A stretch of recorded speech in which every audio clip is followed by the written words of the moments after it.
An all-timer uniform matchup. All-timer uniform matchup tonight. Slapfest. Hey, we got all of our favorite elements tonight.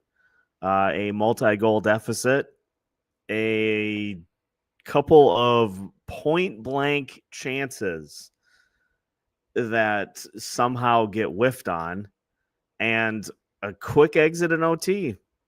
If you are going with the literal definition of played better, yes, but pretty much all the same problems still applied in tonight's game. And the Wild losing OT 4-3 to the Winnipeg Jets. They've now lost 9 straight games to the Jets. 9 straight games to the Winnipeg Jets. It was better by the definition of the word better, but it still was all the same things that we've seen every game this season. It continues to get late early.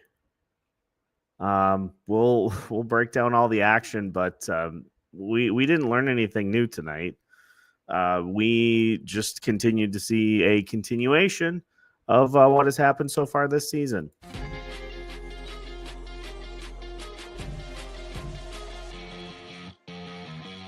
You are Locked On Wild Postcast, part of Locked On Minnesota on the Locked On Podcast Network.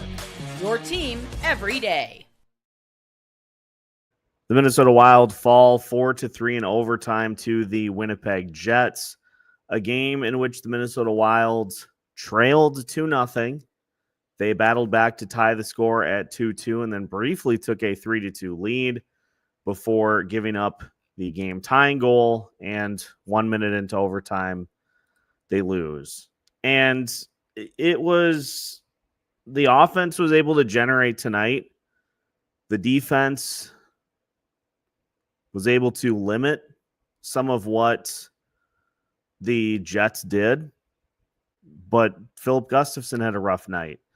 Kirill Kaprizov hacked the puck up in OT, and the Jets capitalized on it and scored. It's a repeat of the same problem, folks.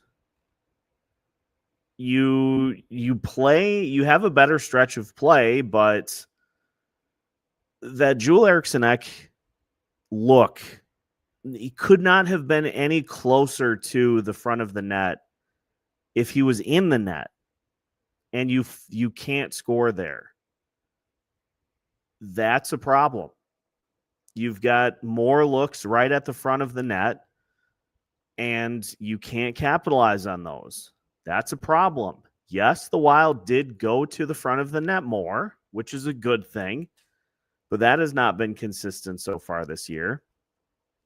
And I about lost my mind. I would have been despondent in this had Gustav Nyquist been credited for the game-tying goal, but it comes down to the same things. Like you're getting scoring from a handful of players, but nobody else is generating, nobody else is contributing, and until that changes, this is going to continue to be what we see.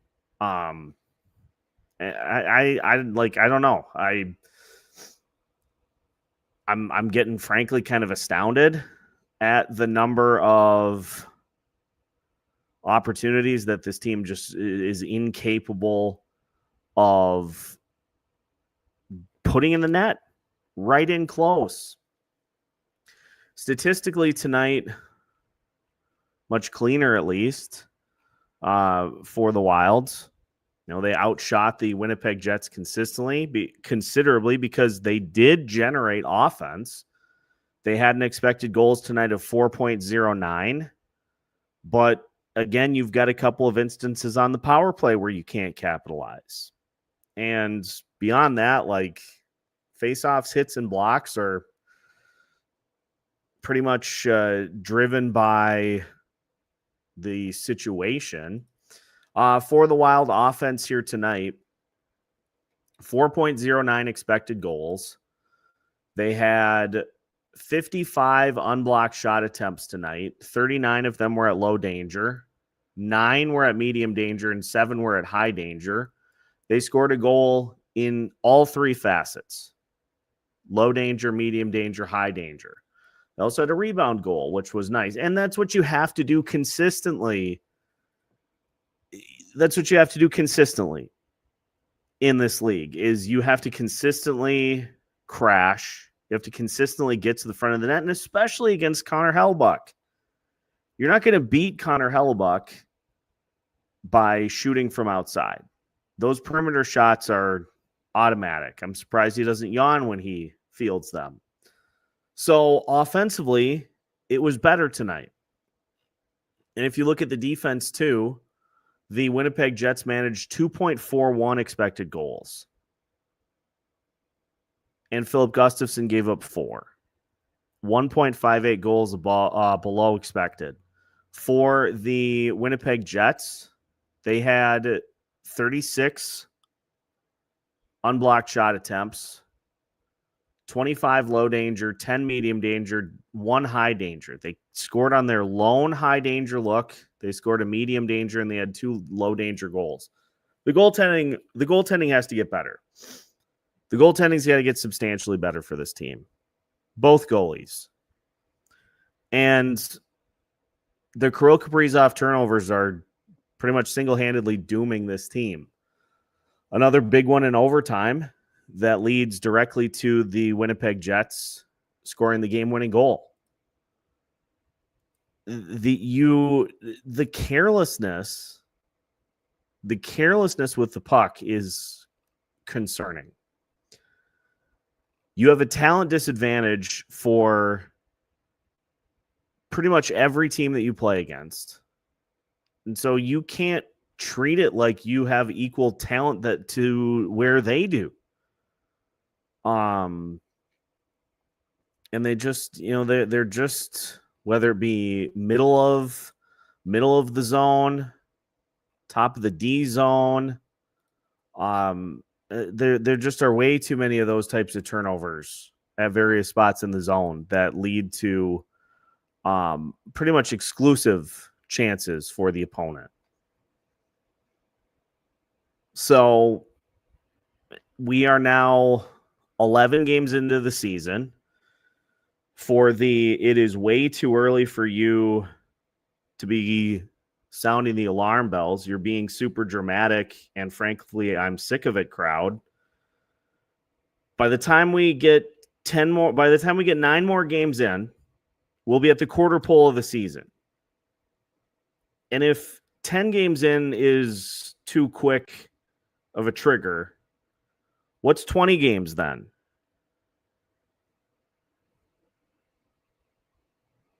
That seems like a representative sample size for me.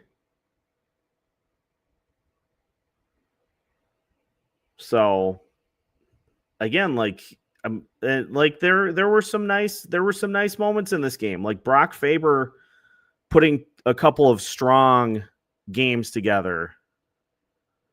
That's great. I'm real happy that he has been better the last couple of games. But guess what? There's still plenty of guys that are still not putting in what needs to be put in.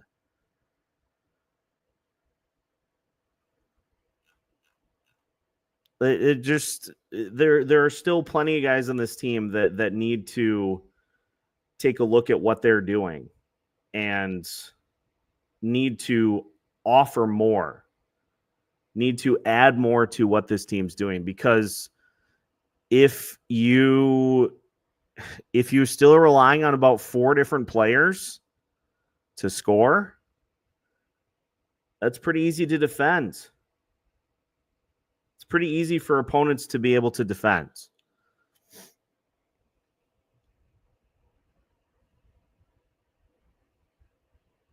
So it's just And can we get to a point where we get a little more visually appealing hockey? It's like these teams just were in quicksand tonight.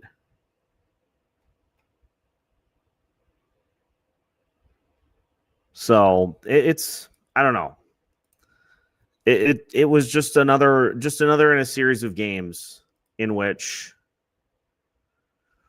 we see the same things played out.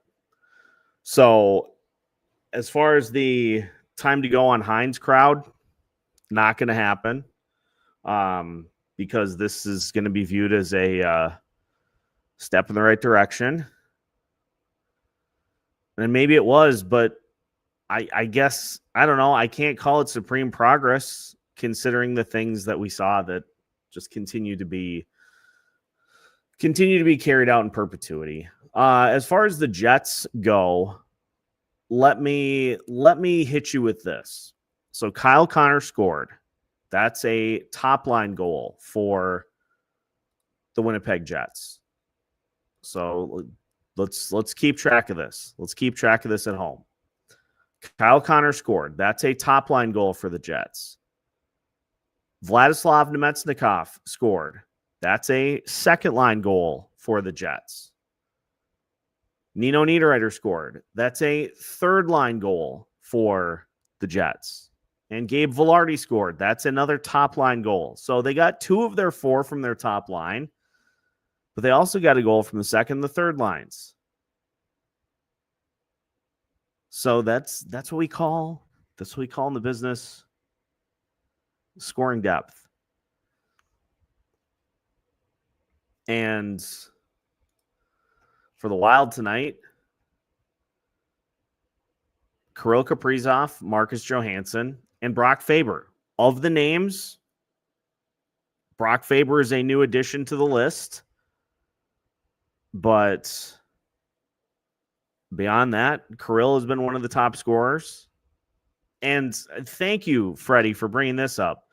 In addition to the Joel Eriksson-Ek knock on the door goal, Danil Yurov had one right out in front too. Connor Hellebuck was sprawled out in front, and you've got what they call the yawning goal mouth, I think is the term that they use. Sent it straight over the net. Straight over. Wide open net. I would love to know, and I don't know if there's a way to quantify this statistically. I would love to know where the Minnesota Wild stand compared to other teams as far as within 5 feet and not being able to capitalize on those opportunities, because there have been plenty. There are 2 of them. There are 2 of them a game, at least. I don't get it. I don't get it. Why don't we do this? It looks like I did see some people commenting that we've gotten some reaction from particular players. From Joe Smith. Brock Faber felt the Wild deserved better in this one, played the right way, stuck with it, believes that the results will come. I thought John Hines had some comments too, but again, like, you just got to start bearing those chances. Like, you take care of those 2 opportunities right out in front of the net, and this game never gets to overtime, and you get the 2 points.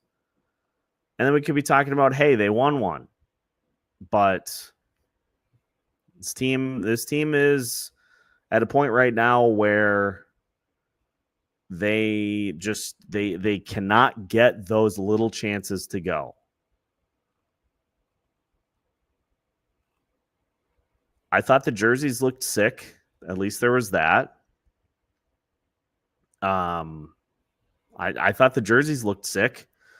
I thought that was a fun jersey battle between the two teams, but it was really not what I would call watchable hockey.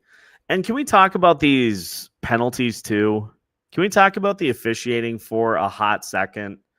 I don't typically do this unless it warrants being brought up, but if that's a penalty on Matt Boldy, the one that he got called for the high stick, that's just an atrocious call.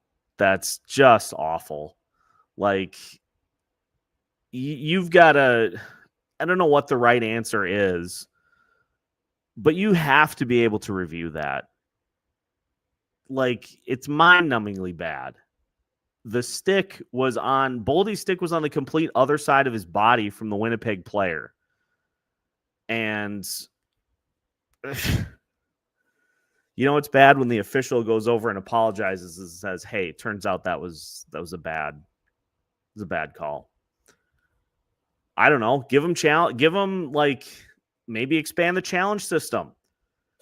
Because could you imagine, like, Winnipeg didn't score on that, thankfully, but could you imagine if they had? We would have seen the most fire from John Hynes in his tenure. But it didn't end up hurting them. It still, however, was atrocious. We did get the makeup call, which is a fair point, but still, optics hideous. That was just real bad. I'll tell you what, let's break because we've got some good questions in the chat that I want to discuss because we mentioned it in Sunday's live show. For those that are looking at coaching replacements, I think we already know how that is going to play out. We'll talk about that and more as we continue our postcast. The Wild lose 4-3 in OT, and we'll continue the therapy session after this. Today's postcast is brought to you by Monarch. Let's be honest. Most of us can't even name all of our financial accounts, let alone what they're worth. Between 401ks, savings, and investments, it's easy to lose track, and that can mean leaving money on the table. That's why I started using Monarch, an all-in-one personal finance tool that brings your entire financial life together in one clean, easy-to-use interface on your laptop or on your phone. It's one app, so you don't have to have your credit card app. You don't have to have your bank app. You don't have to have all those different apps and scroll through them to find the information you're looking for. Monarch puts it all in one easy place. So don't let financial opportunity slip through the cracks. Use code LOCKEDONNHL at monarch.com for 50% off your first year. That's monarch.com, code LOCKEDONNHL for half off your first year. Tonight's postcast also brought to you by FanDuel. The NBA is officially back, and there is no better place to get in on the action than FanDuel, the official sports betting partner of the NBA. Even if you miss the start of the game or want to ride the hot hand, FanDuel has live bets on everything from who will score next to fourth quarter comebacks. Plus, you can even combine your live bets into a same-game parlay for a shot at a bigger payout. It just keeps getting exciting and keeps every game locked in, especially when your team, Timberwolves, are making a late push. And right now, FanDuel is giving new customers $300 in bonus bets when your first $5 bet wins. So put it on the Penguins on Thursday. They'll be favored. And head to FanDuel.com to sign up and play your game with FanDuel, the official sports betting partner of the NBA. Minnesota Wild lose by a score of 4-3 in OT.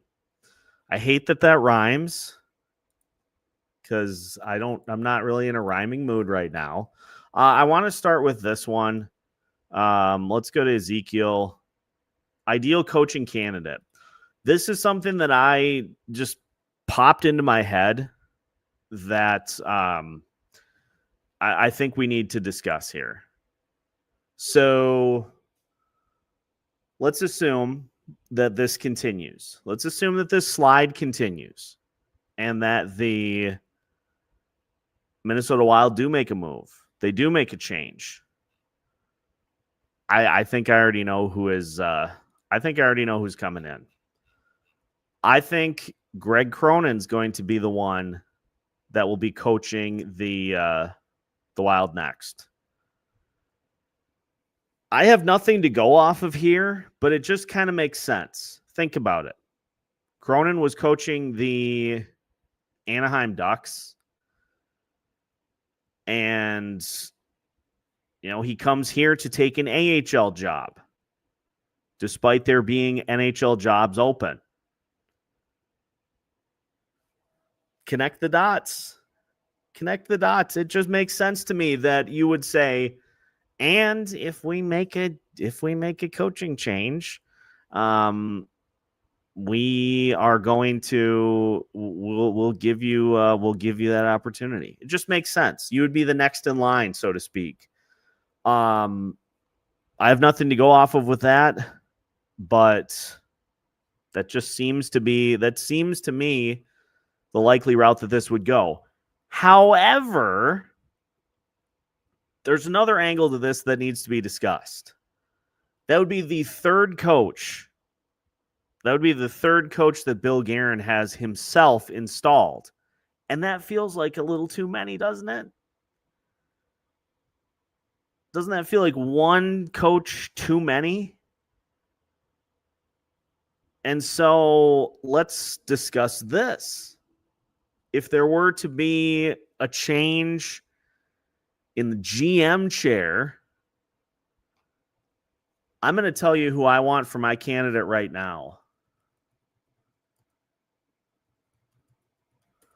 I'm going to tell you right now, because I think that's the more compelling case. I'm going to give you a name. I just have to pull it up here. Oh, of course. I want whoever Bill Zito's number one lieutenant is in Florida as the general manager. That's who I want. I want his number one. I want his number one assistant.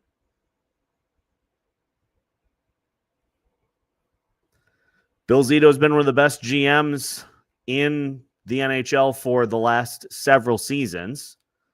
He is an aggressive general manager. He is somebody who has not sat on his laurels while his team got comfortable. And so if there is an organization to pull from, it's the Florida Panthers. That's who I want. That would be who I would pick as my ideal next candidate. Because again, like this is how this works. Is when you're looking, who should we pull from? Who should we be looking at? Winning organizations. Florida Panthers, one of the best. I don't know about Edmonton because their roster is. Thank you, Mike, for giving me the name. This is my number one candidate right here. Assistant GM and analytics. Sonny Mitha. To be honest, I didn't know that he was an assistant GM in Florida until this very moment. But the point still stands. Go get a top, and it's the same thing for coaching. You either go get an up-and-coming AHL coach or top assistant. Now, Big Ticket put in Scott White assistant for the Dallas Stars. That would also be a fine answer. That'd be a fine answer. You go get an assistant GM from one of those teams that has become a winner, or an assistant for one of the better coaches in the league. That'll never happen, though. So that's just me. That is pipe dream. That's pipe dream population me, bro. Because those there are already plans in place. If we get to that point, because you got there's a lot of ground, I think, from a Wild perspective before they get there. Do we see changes with assistant coaches? Now that's interesting. That could be a possibility, but again, it depends on what the feeling is in the organization.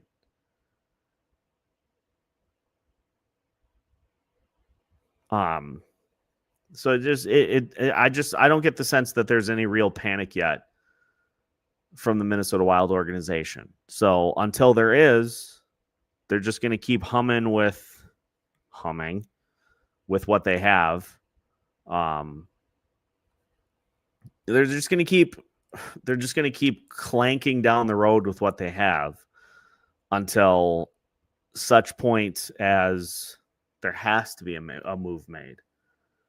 So, does it seem like Kirill hasn't been the same since last year? Seems to lose the puck often. Also sitting at the top of the zone on the power play. No passes into the middle. This is interesting because I feel like with his injury situation the last couple of years, we have, I think we just assumed he's kind of a slow starter. I'm kind of wondering if maybe that's the case.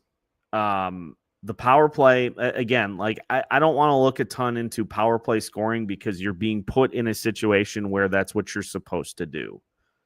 So the fact that Kirill tonight had his first 5-on-5 goal of the season, that's a bit of a concern. So I don't know. It bears watching though, because it's not only just the turnovers themselves, but it's also, there were a couple of instances tonight where Jets players just straight up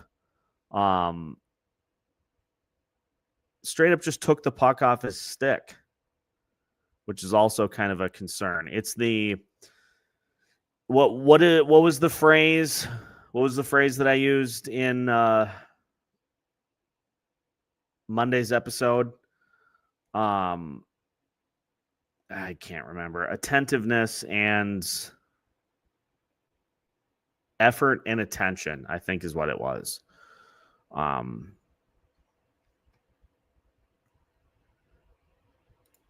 truth is Kirill's contract F this team's spirit over. He's just Suter 2.0. I mean, I don't know. Suter could literally not move. I get the point. I get the point, though.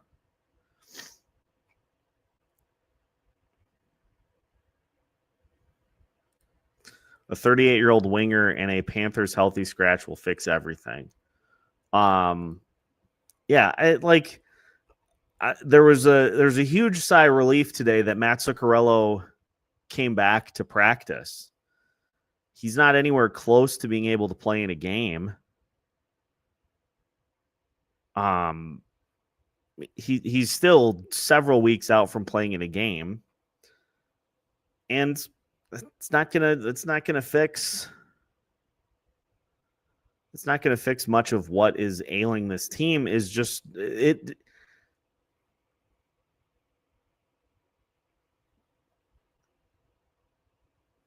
It's not going to fix the fact this is just an old roster. And you are at a point now. You know, the funny part about this too is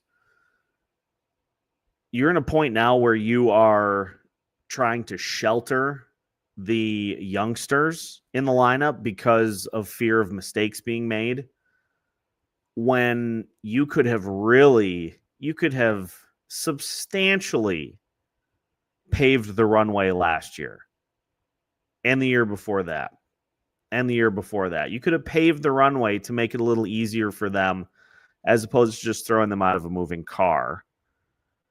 And now, you had Faber, you had Boehm and Juracek playing on the third pair, and you're basically just trying to hide them. And you've got Danil Yurov on the fourth line. You're trying to hide him. You're trying to hide him with Tyler Pitlick and Vinny Hinostroza.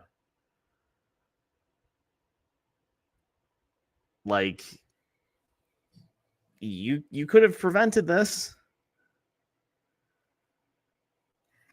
You could have prevented these hiccups from happening by just paying more attention to it, as opposed to assuming that the guys are going to come in, they're going to play perfect hockey in the limited roles that they're given.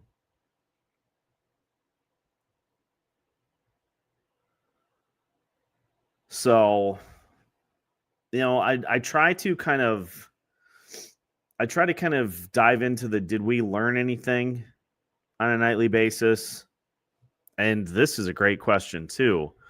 How many goals do the Wild give up in front of the net by not tying guys up? All of them.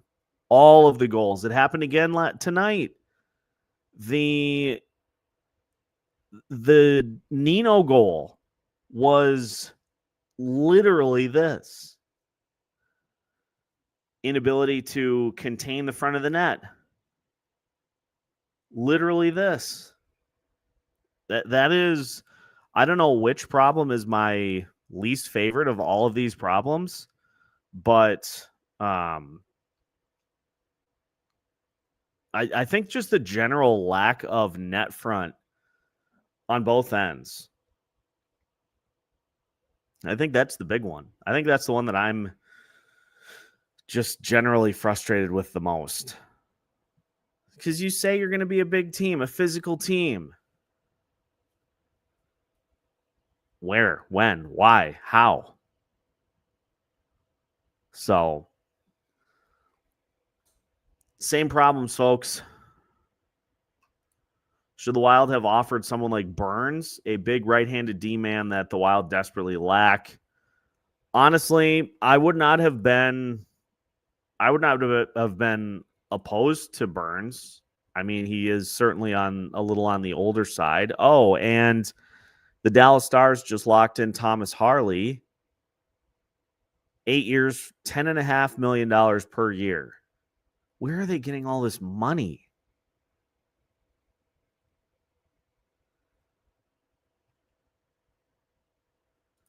This is preposterous. Spurgeon leading all Wild defensemen in hits is, and I'm not refuting it, Big Ticket, because I'm blown away by it is why I'm reacting the way that I am. That makes zero sense whatsoever.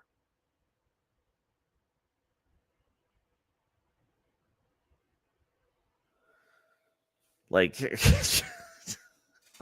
if that's the case, yeah, we're in trouble.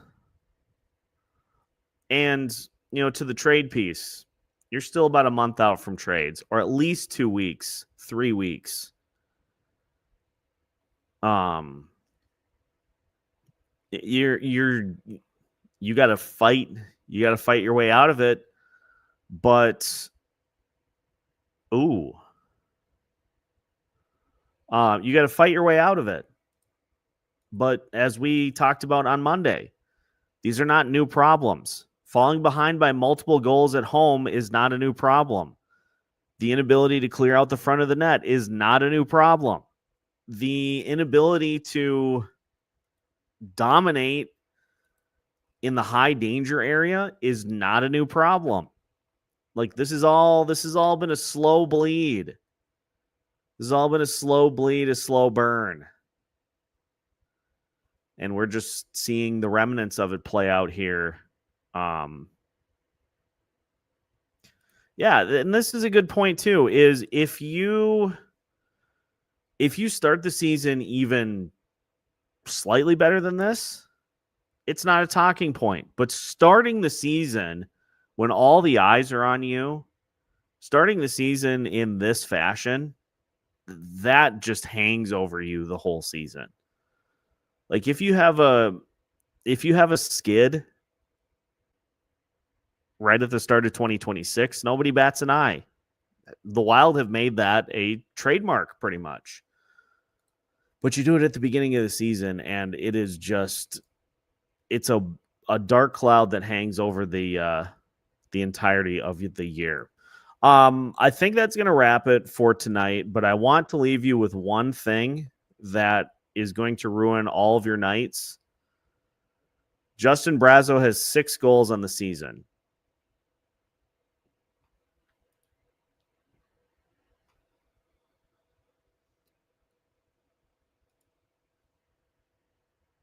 Six goals on the season.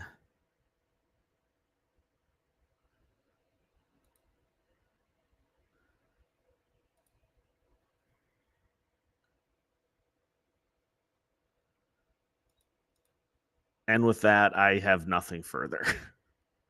6 goals on the season, 12 points in 11 games. He's averaging over a point per game. I got nothing further for you. Thanks for joining, everybody. As always, make sure to hit that like button. I will comb back through the comments here to look at a couple things. KG, I know you had a question at the end. I'll look at that for an episode here later this week. But main thing is, we are the same team before tonight that we are now. Same issues, same concerns, same everything. But Justin Brazeau has 6 goals. Think about that. Peace out. Thanks for joining tonight. Make sure to follow and subscribe so you don't miss out on any new episodes throughout the week. We've got you covered every Monday through Friday as part of the Locked On Podcast Network. We are your team each and every day.